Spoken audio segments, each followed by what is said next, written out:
Welcome to Lift Your Legacy. My name is Jacob Prupp, father, husband, and rabbi. And each week we bring you an inspiring person or message to help you unlock your inner potential and create change that will impact the future. Thank you for listening, and let's get to it. Ladies and gentlemen, I am so thrilled to have on today an unbelievably inspiring entrepreneur, an author, a recovering classically trained musician. Her name is Natasha Miller, and she runs Entire Productions, which is a company that puts on events for different corporations.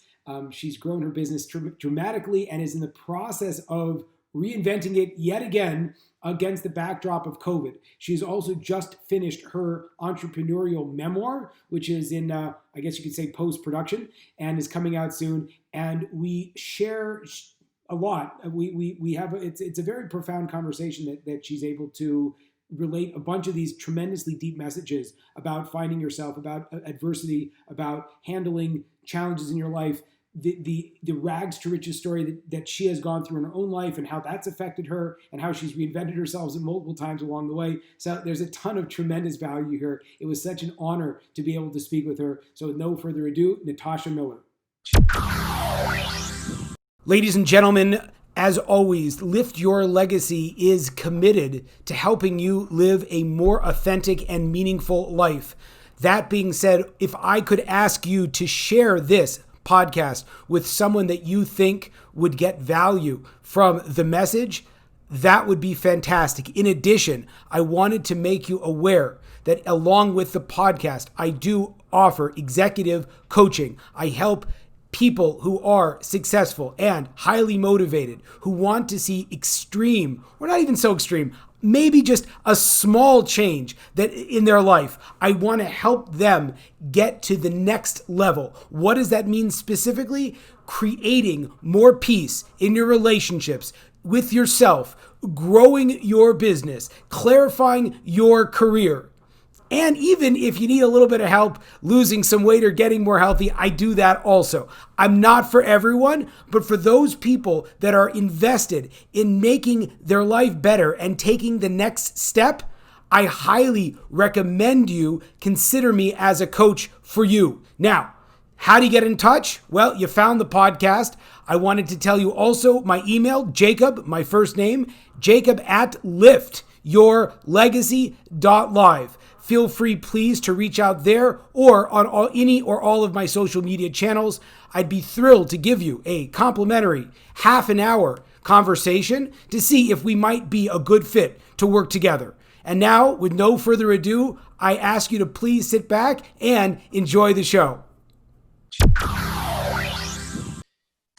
Natasha Miller, I am thrilled to have you on today. Thank you so much for finally joining me. I think it's only been about 2.5 years in the making since you initially decided to have a podcast. Tell me a little bit. I mean, when we initially connected, you were running all kinds of events and different kinds of great corporate engagements and stuff like that, and finding ourselves now in what continues to be a very long pandemic, which we thought would only be 2 weeks. And remember those days. Yeah. How have you been reinventing? Like, what are you working on now?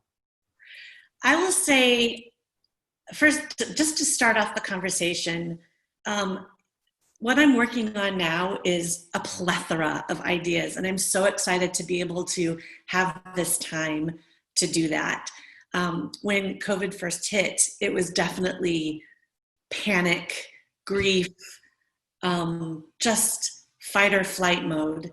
And that for me lasted a couple of weeks until I got information, took care of some housekeeping things within my business, which unfortunately included layoffs and furloughs, which, broke my heart. But I was recently thinking, as I drive down the street and see everything boarded up, even in San Francisco, stores that are open for business are still boarded up. So you go to a CVS and it looks like, oh, there's no way I can get in. And then the door opens. But the door because of COVID or because of the riots? Both. I think they first boarded up because of COVID and they were going to be out for a while, but then the riots. And then we haven't had riots in weeks and weeks and weeks, but everyone's still boarded up. And I just did another podcast with a great entrepreneur who was talking about restaurants being 53% have closed for good. And so there's a lot of pain. In America, or Yeah. wow, that's crazy. There's a lot of pain and anguish and suffering. And as I drive down the street and I see these closed businesses, I think of all the broken hearts and the broken dreams and the life savings that so many people put into their business. And I count myself as so incredibly lucky got over the trauma of the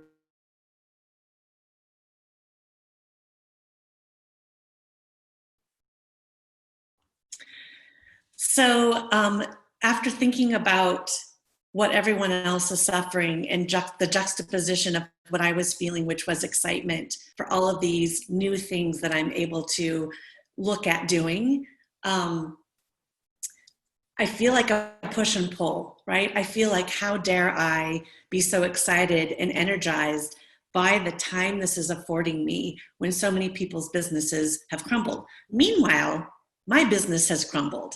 We went from a multi-million-dollar company to zero. And I found myself telling a group of people 3 weeks after this all happened, my multi-million-dollar company has gone to zero, and I have never felt more alive and more energized. You know, can I just stop that? Because I have found, and you're the first person that's actually, well, unfortunately, actually not, but you're the first person to articulate it so beautifully. I've had people in my life who have built these huge companies and are terrified. And I always bring up, like, of all the people in the world that should go to zero with their company, it's you, because you know how to do it. And hearing what you're saying is so life affirming that for most people, again, especially people that have kind of the 9 to 5 and are thinking, oh my gosh, if only I could, you've built it, it's gone to zero, and you're feeling phenomenal, it sounds like. I am. So you can see in my face. If people are listening, they can't. Well, actually, they can hear it. So it afforded me so many different things. We grew really fast over the last 9 years, although I've been in business for 20 years, but I rebranded and relaunched. And so things were just flying at us. And when we went to zero, I could see the holes for the first time that I never saw before. And I couldn't see them because the business was coming in at us like a fire hose. And so now I get to mold and sculpt and rebuild the business and cover up over those holes. And that's an amazing opportunity. So if you were to say to me a year ago, you know what, Natasha, I know how to make your business scale and grow, have more profit, have you have like the life that you love, but here's the deal. You're going to have to close for a year. Would you do it? No one will do it. Right. But we all have to do it in various ways now. You know what's also so fascinating, just to go back for a second, is you mentioned this almost what you would see in like a psychological sense, like a survivor's guilt. You hear these people that go through, I don't know, there's a guy I'm interviewing named Ari Schoenbrom that was on, he was the only member from the Cantor Fitzgerald company that survived September 11th. That was in the, like, literally he was in the tower. And and he's also like a fascinating character trait because he actually doesn't carry so much of the survivor guilt because he's been so focused on, as soon as it happened, he's like, this is changed everything. I have to go help people. But you see that happen. And it's fascinating that even from an economic standpoint, thank God, your health wasn't affected, but even from an economic standpoint, a lot of people are looking around and being like, is it okay that I'm happy that I have more opportunity now when everyone else is hurting so badly? How have you managed that piece? It's a balance. So the way I've managed it and negotiated with my own mind is that from the moment this all happened, I started reaching out with our newsletters to both our clients and then also to our 3,500 artists, talent, and vendors, and giving them information. So on both sides, I was giving information about the PPP as it was coming to me from very great experts. And I was culling through all the information and piecemeal feeding it out back to our, we have 12,000 people on our list for clients, 3,500 for artists and vendors, giving them information about what to use. Like, I have this great camera, this little light that I don't need right now because it's sunny out, this microphone, and really just trying to help. And then also offering to our artists and vendors, like, if anyone cannot get food or essential things, just let me know. And a lot of people have said that on LinkedIn and Facebook, and I think it's wonderful. I've had the great advantage of having a couple of people take me up on the offer. And it has been incredibly satisfying to be able to help them without any fanfare. Just like, what do you need? I'm sending it to you. Thank you. No need for. So it sounds like, that's something that you hear often, is that when a person is in a place of contraction, a place of panic, a place of frustration, moving into service and moving into focusing on how you can help others seems to kind of bounce you out of that dark place. Yes, it's kind of like we're all helping each other out of the trenches, I guess is the way I look at it. But as well, this time has afforded us to move into doing virtual events, which as an in-person event planner, most of them will say, oh, I can't wait for people to get back together. Like, I'm sick of this, which I completely understand. But I love the learning curve of figuring out how to bring people together with really fun, meaningful, engaging, and a lot of times educational ways that are faster paced, so that we can keep attentions. And to me, I feel like I'm an artist within this sphere, trying to, again, mold and sculpt these new interactions. And for me, I think I'm the lifelong learner person, figuring out about new technology and going through demos and seeing things.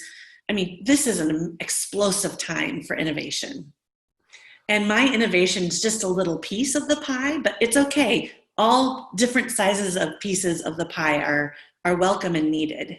Well, I wanted to go sort of granular, if you could. You sort of threw out this, for me, it was like, what in the world just happened? How you were in business, you said, for 20 years, but it really, there was some kind of magical rebrand that happened that hopefully you'll tell me about a little bit, which transformed your business.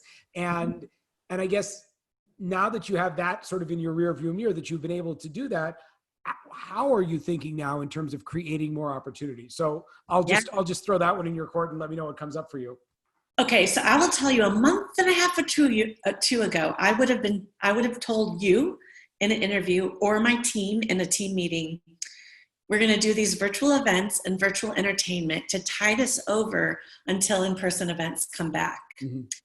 Top of mind is branding and keeping on the tops of all of our clients' minds. But what I'm going to tell you today is a shift, and that is we're going to be full force going into virtual. It's going to be at least a year until we can do these large events in person. And that's okay with me, because what we're doing is we're building basically a second division that will live on past the time we can all get together, because events then will see the opportunity to expand and be bigger and have a bigger reach. And so would we have been I'm sorry. I want to reiterate what I'm hearing you say, because you're throwing out a lot of great things. So one of the concepts that people are thinking to themselves is, how do I tide myself over until life goes back to normal? And you're saying fundamentally, if that's how you're thinking, your business is in jeopardy. You have no idea what's going to happen. And by definition, you're always going to be playing defense, because it's just like, can we squeak it a little bit longer? Whereas you're saying, screw it. When it comes back, it'll come back. But right now, let's build something that's exciting. Let's build something that's exciting and have fun doing it, but also have this great feeling of accomplishment that we're basically building another business that will be complementary to the one that we grew and built for 20 years. And yes, of course, people are going to gather again, but when, we don't know. And it's interesting that my mindset has changed. Of course, people get to change their minds, but I'm pretty opinionated. So usually when I say something, I'm like, and that's it. Well, that's not this time, right? We're living in a time of incredible growth and change, and we can't just put our stake in the ground and go, that's it. It's too early. So go back if you could. What in the world was it that after over a decade in business, Yes. you scraped it, rethought it? Who did you use? How did you find it? What was that like? Oh, I love talking about this. So I was a classically trained violinist and a jazz vocalist. Been touring. All I wanted to do was be a performer. That was who I was. And that led me to opening entire productions, which provided entertainment of every genre and discipline to other people's large corporate and social events. So that was a lifestyle business. That was kind of a, that was helping me keep my performance alive. It was a side hustle. And I had I have a 25-year-old daughter. So if you think about the time that I decided to relaunch and rebrand, she was in high school. And I'm from the Midwest. And I think innately, I'm just attached to being a mother and tending to my children. And going out to marketing and networking events at night was not something that I was willing to do when she was younger. So anyway, she got older. She stopped needing me as much. And I took a class at the Berklee School of Music. It was online, which is, if you think about the timing, is pretty a big deal because there wasn't a lot of online education in 2008-9.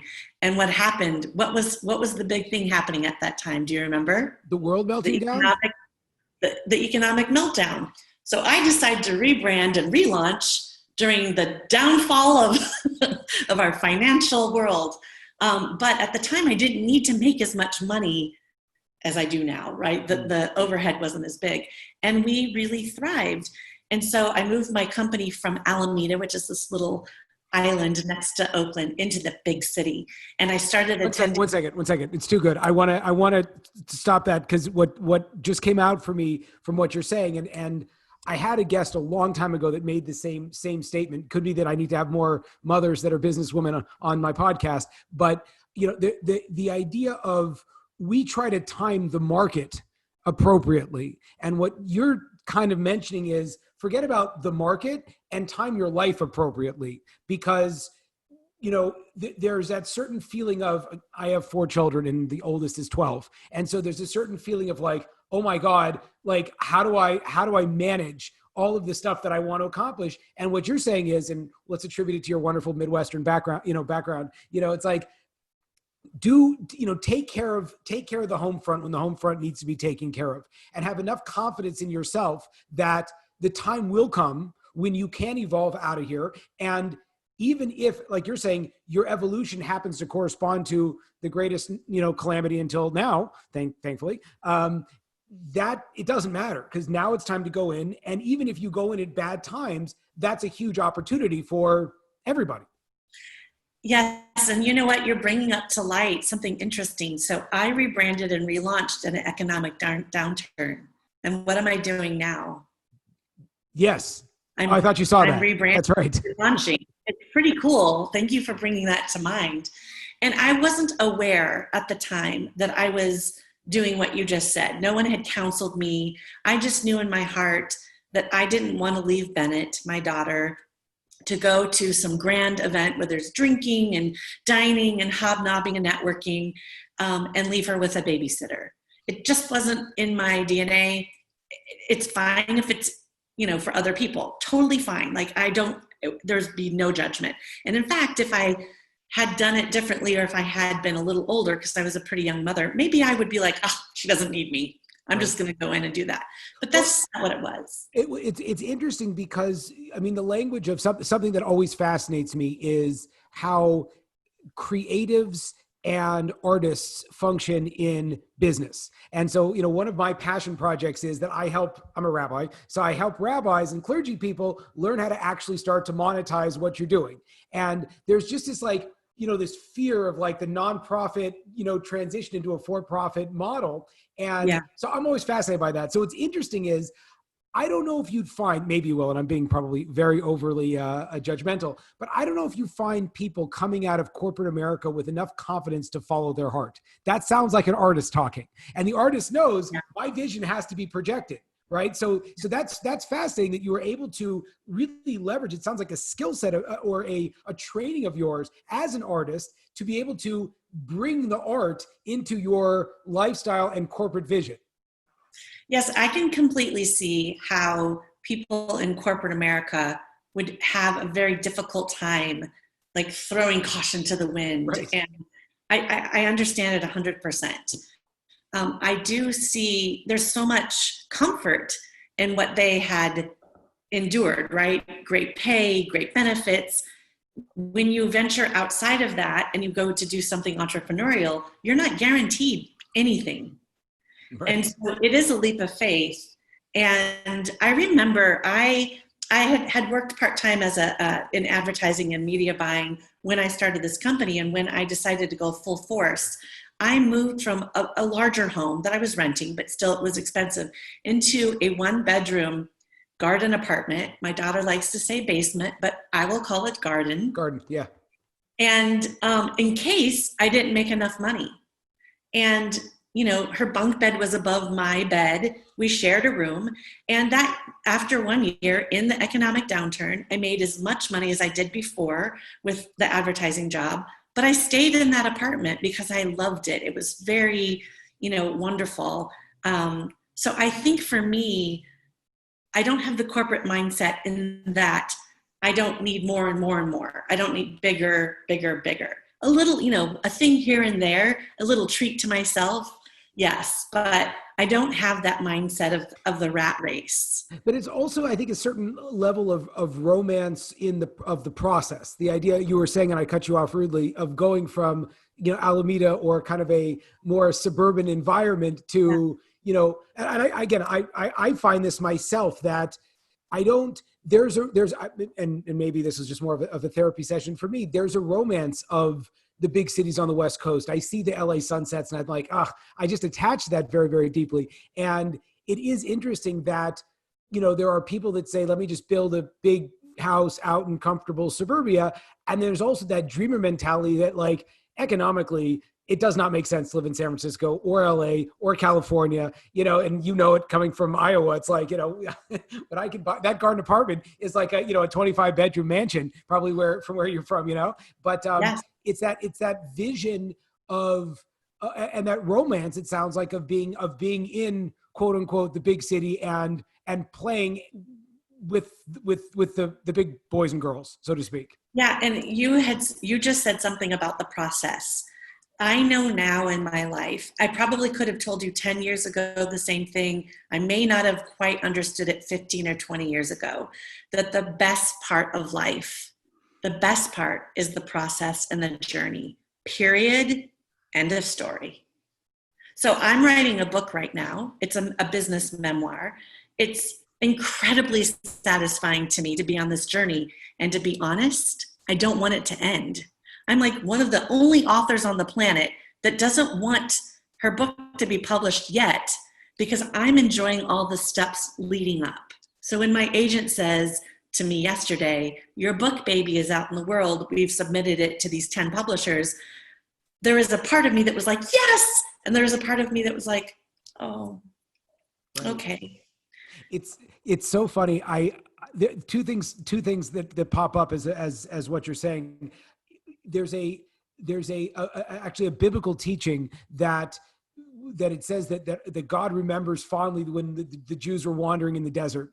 And it's fascinating because that was like the most risk. I mean, it's, again, people in the middle of nowhere, like, who wants to be there? Give me my nice comfortable home in Alameda or Walnut Creek or something like that. And it's like, no, like the best times when we had that closest to our vision, closest to who we could become, was only out there while we were out and building and completely exposed the elements. So that's a fascinating concept. And I think also that idea of being, I see in the coaching industry a lot is everyone loves to share the success stories. It's always these people with the beautiful six packs that are talking about, oh, I remember when I was fat and I couldn't handle it. And to a certain extent, like, someone that's losing weight might seem less inspirational than someone that looks phenomenal. But at the same time, being able to really be present with yourself to say, I am working through some serious stuff right now, and I like the process that I'm working through, and you're actually sad when you get on the other side. That's a beautiful place to be, because then you've essentially never, you've cut out the risk in your life of uncertainty. Because if you love the uncertainty, then like, great, it's everywhere. Yeah, that is true. It is everywhere. So I think it's with age and experience. I don't think this idea that I'm having is really for someone that's my daughter's age at 25. Maybe she'll come to this before me, or before I did in her own life.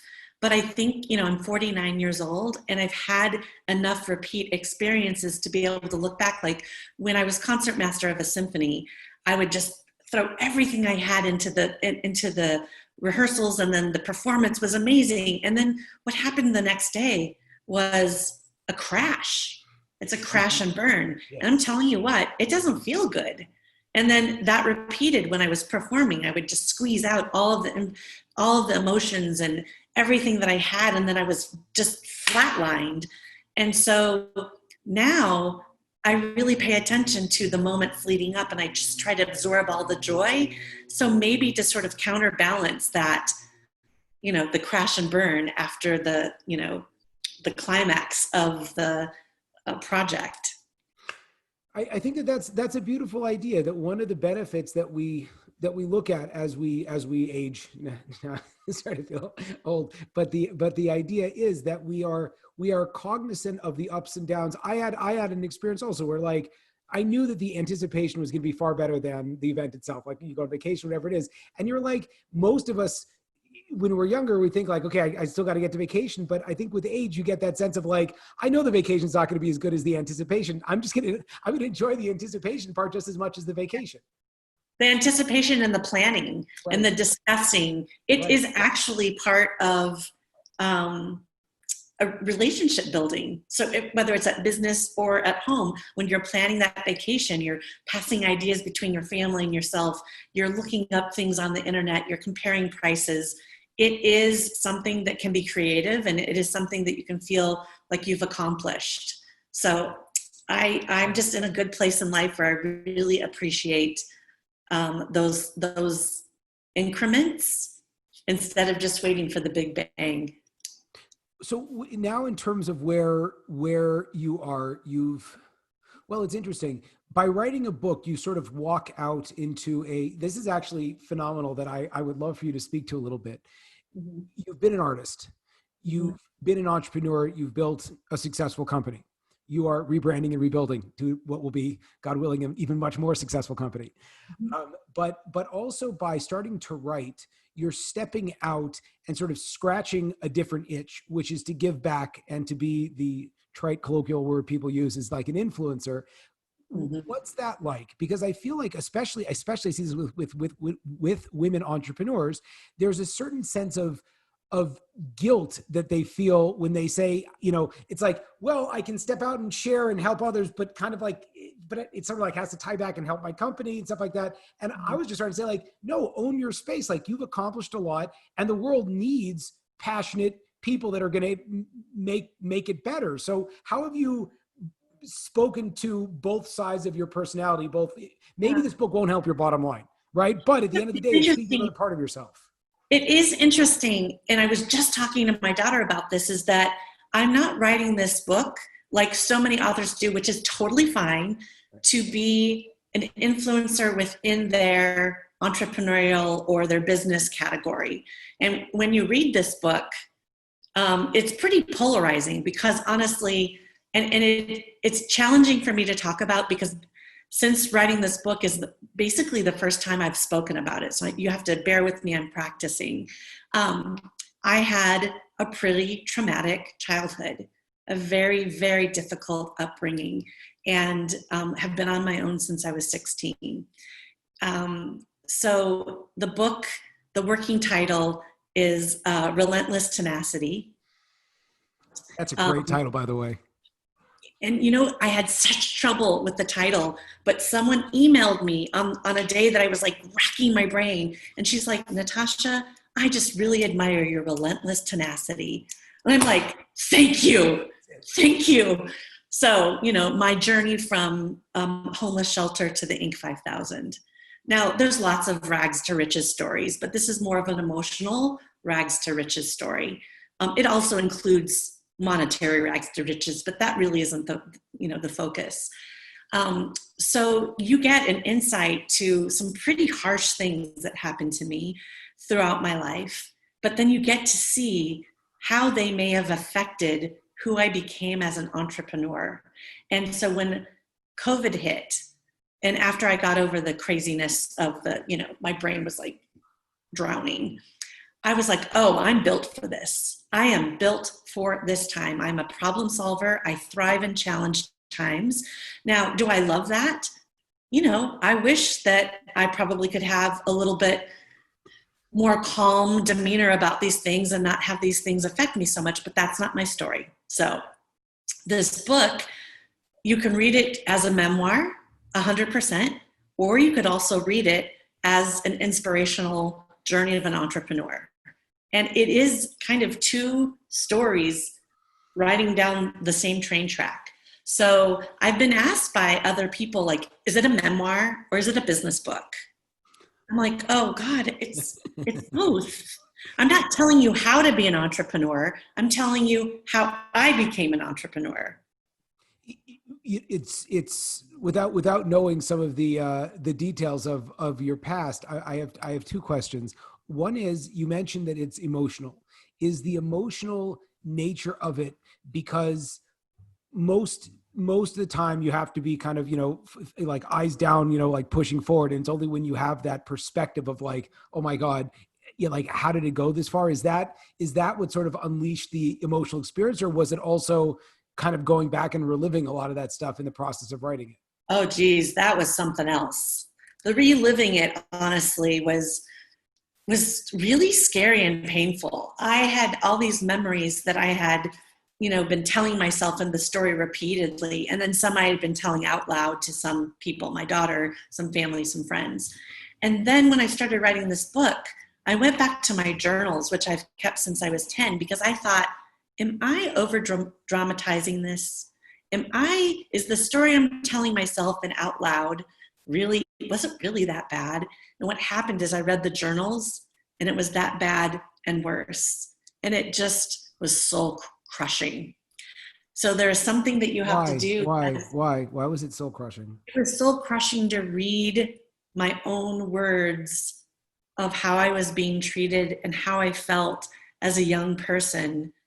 God, if my daughter felt that way, it would ruin me. Yeah. And then to think, oh my God, how did I forget that? Or how did I push that away? And it's been a lesson in psychology and how people deal with things and how they grow. And, I had a high school counselor that said to me, oh, Natasha, you made it. We thought you'd be found dead in a gutter sometime. And I was like, what? So his reaction was, I was on my own at 16, working a full-time job. I wasn't going to school regularly because how could I? And no one was making me go. I was trying to make a living. Meanwhile, I was concertmaster of this symphony. I didn't drink. I didn't do drugs. I wasn't promiscuous. So his idea of me was so shocking. But now that I look at from his vantage point, I had no supervision. I had no one taking care of me. I didn't show up to school. So of course I was probably doing all these other things. I wanted to, it's fascinating because you're right. What you're hearing, and a classical artist is not sort of in the same. Not your typical right. Person to be found in the gutter. Right. It could happen. There's a lot of pressure.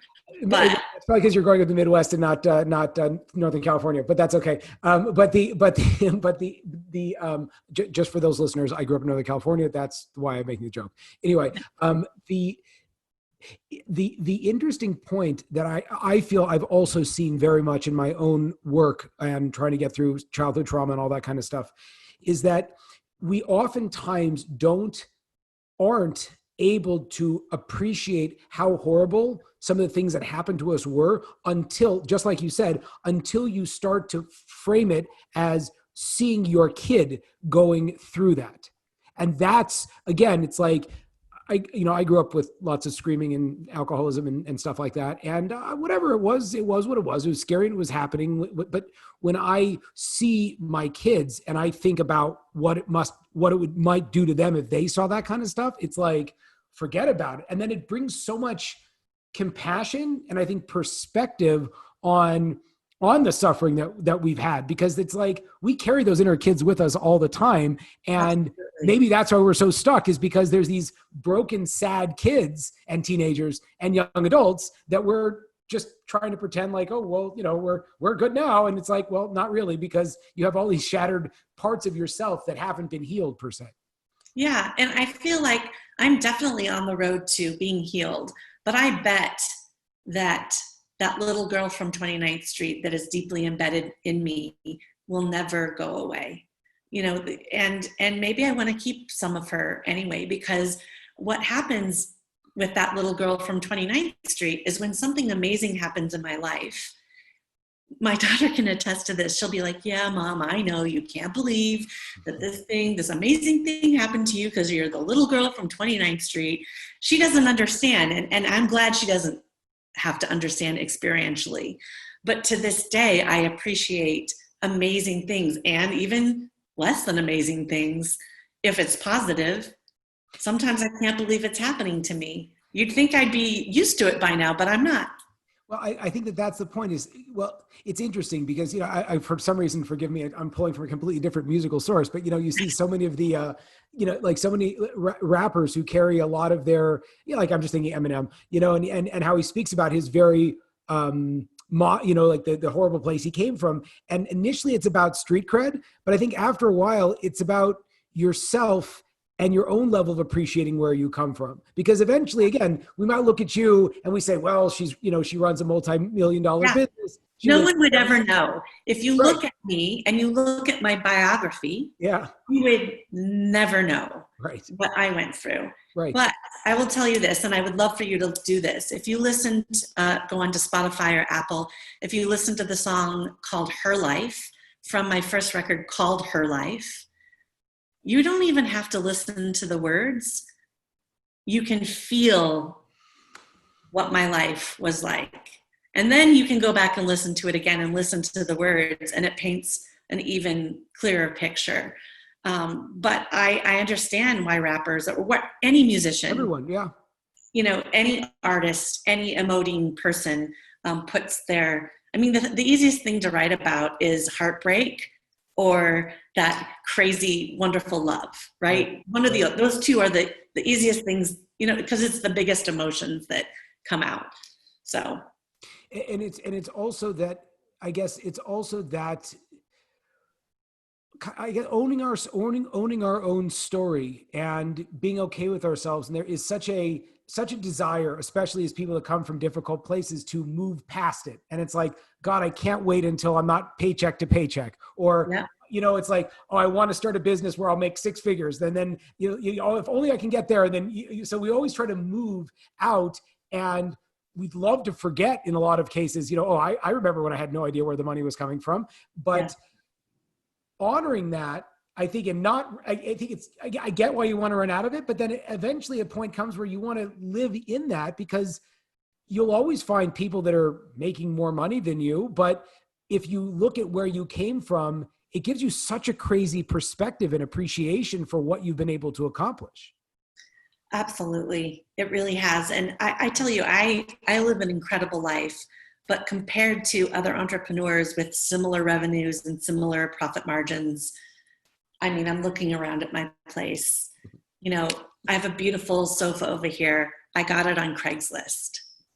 It's gorgeous, by the way. It's mind-blowing. Craigslist is great. I love that place. Yeah. No, but then on the other side, there's a very expensive chair that I waited for 3 years and talked myself in and out of buying like 5 million times. So, but that's one thing out of, like, if I'm looking at various things in my apartment, rather than having all the things be this, big spend or this big splurge. So I appreciate having that one thing that you appreciate. And the other crazy thing is, it's like, most people don't see that. You know what I mean? It's like, it's your splurge, and it didn't come without consideration. I think that's also how you kind of see how it's almost you've made peace. 3 years of consideration. Right. I may have been able to cut that short, but I mean, I can't even tell you.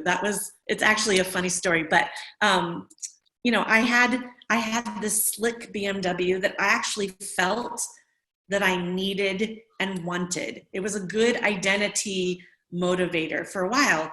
And then after a while, I'm like, I don't need this anymore. In fact, I don't need any car. So I gave it to my brother. And my brother was very deserving of having, for the first time in his life, a nice car that ran well. And it's probably not the look that he would have picked out for himself, but it felt really good for me to give it to him. No strings. Drive the car, sell the car, give the car away. I don't care.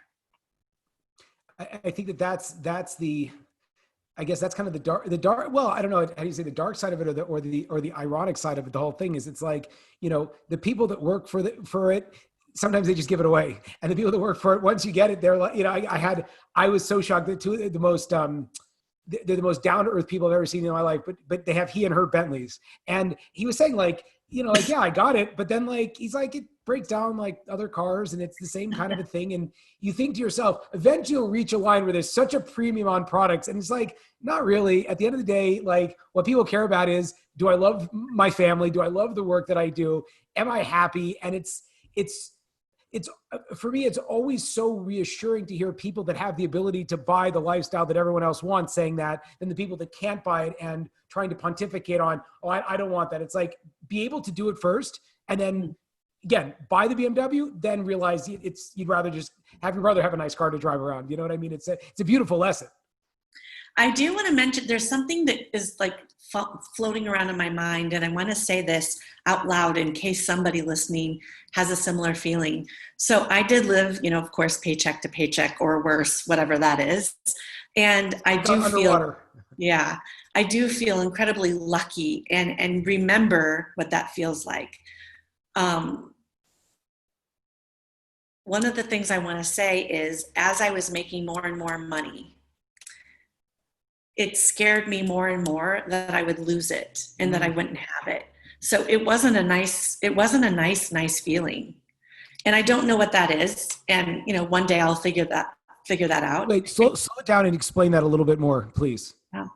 So, I mean, before COVID, I was making quite a bit of money. I could basically buy whatever I wanted. Now, did I want hugely expensive things? No, as you know, I bought the Craigslist thing, but it made me feel scared as I made more money and became, you know, went into more wealth. I was like looking at things before, like, oh, I can't buy that bread for $4.99 because there's bread over there for $3.50. I mean, that's a real deal. Yeah. The real thing. And then like, I'm afraid of losing it or spending it. And so, you know, when people say, oh, wealthy people, they're so stingy.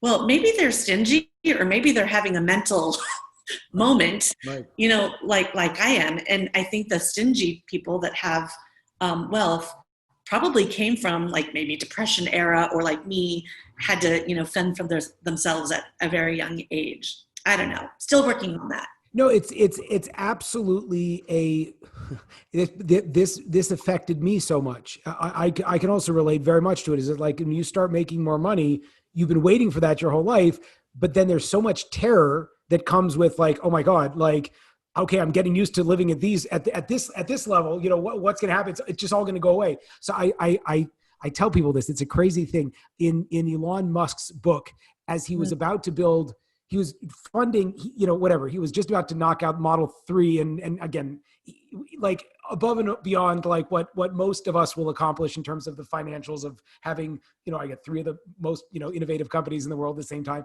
But he said that as he was thinking about it, he said, I might go raise money because I'm afraid I'm going to lose it all. And he says it comes from my grandmother, and she was in the Depression. And it's just fascinating because, and I think that this is something that I'd love your thoughts on.